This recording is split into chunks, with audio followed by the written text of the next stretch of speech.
खरीप हंगामाची बैठक होती आणि काय नियोजन झालं आणि आमदार खासदार जे खताची लिंकिंगची तपासणी करणार असं पण आपण बोलले, तर काय राहणार आहे? अमरावती जिल्हा खरीप आढावा बैठक आज झाली। या बैठकीमध्ये रासायनिक खतं आणि बी बियाणे यांचं संपूर्ण नियोजन आम्ही केलं।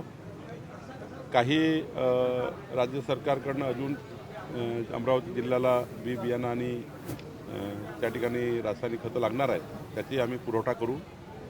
सोबतच सेंद्रिय खतं हे जास्तीत जास्त वापर कसा होईल, जैविक पद्धतीने त्या ठिकाणी कसं आपल्याला अमरावती जिल्ह्याला मजबूत करता येईल याचाही एक चांगला प्रेझेंटेशन झाला।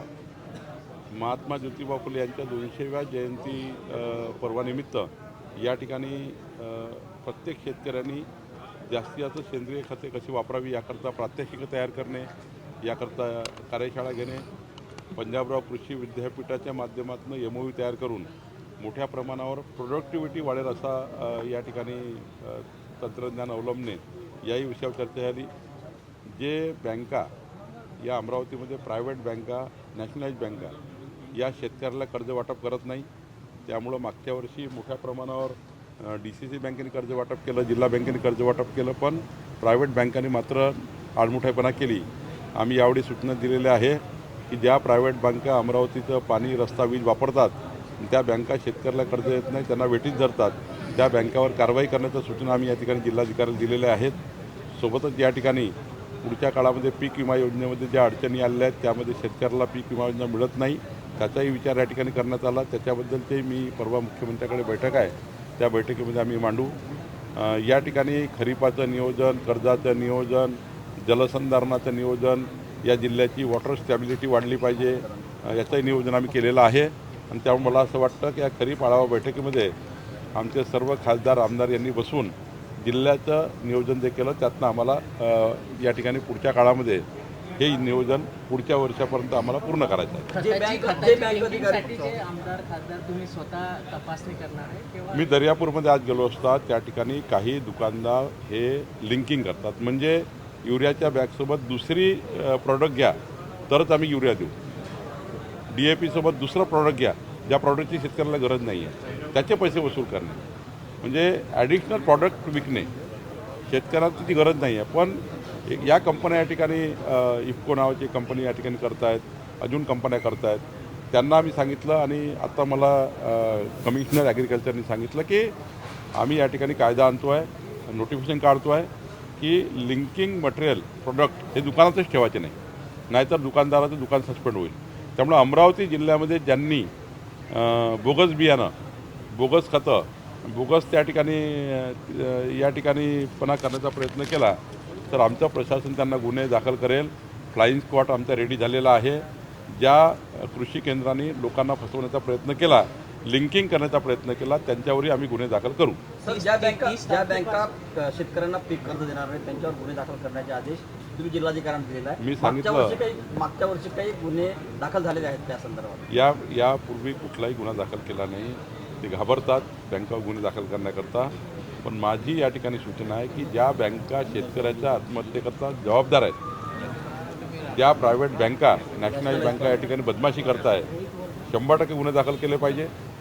तो एक अधिकारी असतील, कारण हे काही पॉलिसी नाही, पॉलिसी हीच आहे का लोकांना कर्ज दिलं पाहिजे, केंद्राची पॉलिसी आहे, राज्याची पॉलिसी आहे, बँकांना सूचना आहे, पण धनदांडग्या लोकांना कर्ज द्यायचं, पण गरीब माणसाला, शेतकऱ्याला कर्ज द्यायचं नाही, हे भूमिका असेल तर, आणि त्याच्यामुळे जर आत्महत्या झाली, बँकेच्या आडमुठेपणामुळे आत्महत्या झाली, तर त्या गुन्ह्याला बँकेचा मॅनेजर जबाबदार आहे, बँका जबाबदार आहे, याचे आदेश आम्ही दिले आहेत। एक शेवटचा प्रश्न, मनोज जरांगे 30 तारखेपासून परत उपोषणाला बसणार आहे, कुणबीचे प्रमाणपत्र देवेंद्र फडणवीस यांनी बंद केले आहे असा आरोप केलेला आहे। बिलकुल चुकीचं आहे। या राज्यामध्ये जे खरेखुरे त्या ठिकाणी नोंदी आहेत, ज्या नोंदीमध्ये कुणबी लिहिलेलं गेलेलं आहे, त्यांच्या सर्व प्रमाणपत्र देण्याचे त्या ठिकाणी आदेश आहेत।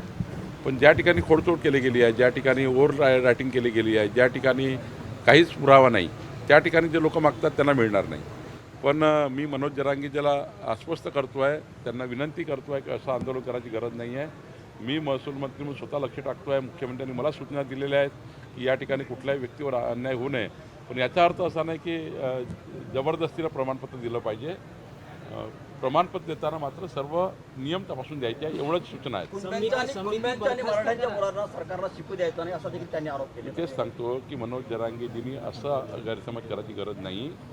मी महसूल मंत्री म्हणून त्यांच्याशी मदत बोललो आहे, आता पुन्हा बोलेल, पण अशा सूचना नाही आहे. सर्व प्रांतांना सर्व तहसीलदारांना सूचना आहेत. जे खरेखुरे दाखले आहेत, ज्या ठिकाणी नोंदी आढळत आहेत त्या ठिकाणी थांबवायचे नाही, द्यायचे. पण जर त्या ठिकाणी या काहीच पुरावे नाही आहे, काहीच त्या ठिकाणी रेकॉर्ड नाही आहे, अशा लोकांना देण्याचं मात्र काही कारण नाही आहे. असं मागणी कोणी करू नये. फक्त खऱ्याखुऱ्या नोंदीला आम्ही त्या ठिकाणी आम्ही खऱ्याखुऱ्या नोंदी असतील त्या ठिकाणी प्रमाणपत्र देऊ. समिती बरखास्त करा अशी मागणी आहे मनोज जरांगेची, जी विखे पाटलाच्या अध्यक्षतेमध्ये. नाही, ठीक आहे, त्यांची मागणी जे काय असेल, पण कुठली विखे पाटील समिती असो की माझ्या अध्यक्षतेखाली ओबीसी समिती असो, आमचा कुणावरही एकामेकावर आकस नाही आहे. या सरकारने मराठा समाजाकरता एक सब कमिटी केली, माझ्या अध्यक्षतेखाली ओबीसी समाजाकरता सब कमिटी केली आहे.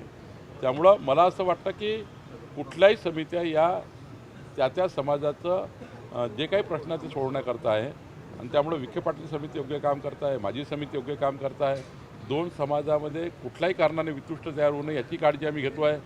समाज समोर येऊ नये याची आम्ही काळजी घेतो आहे. त्यामुळं निश्चितपणे जे काही जरांगेचं म्हणणं ते पुन्हा ऐकून घेऊ, आणि त्याच्यामध्ये जर काही कुणा प्रांताकडे थांबलं असेल, कुणा तहसीलदारकडे थांबलं असेल ते चेक करू. पण सरसकट मात्र असं कुठलंही हे नाही आहे. सरसकट हेच आदेश आहे की नियमाने करा. सर आपला अमरावती बडनेरा एक्सप्रेस आहे तिथे वडुरा लेन कटिंग एक पॉईंट आहे. तिथे काल अपघात झाला आणि 9 दाम्पत्य ठार झाले. 2.5 वर्षात तिथे 8 अपघात झाले. तिथे सर्व्हिस रोड दिलेला नाही आहे सर यांनी त्यांनी. त्या सर्व्हिस रोडसाठी जागा सोडलेली आहे, पण सर्व्हिस रोड नेहमी अपघात होतात तिथे. कुठल्या पॉईंटवर?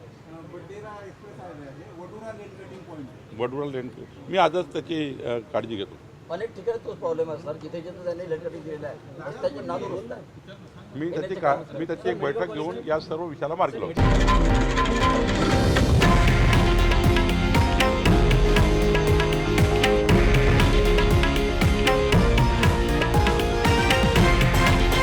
हे आहे देशातील नंबर 1 न्यूज नेटवर्क आणि आपण पाहत आहात TV9 मराठी, एकमेव.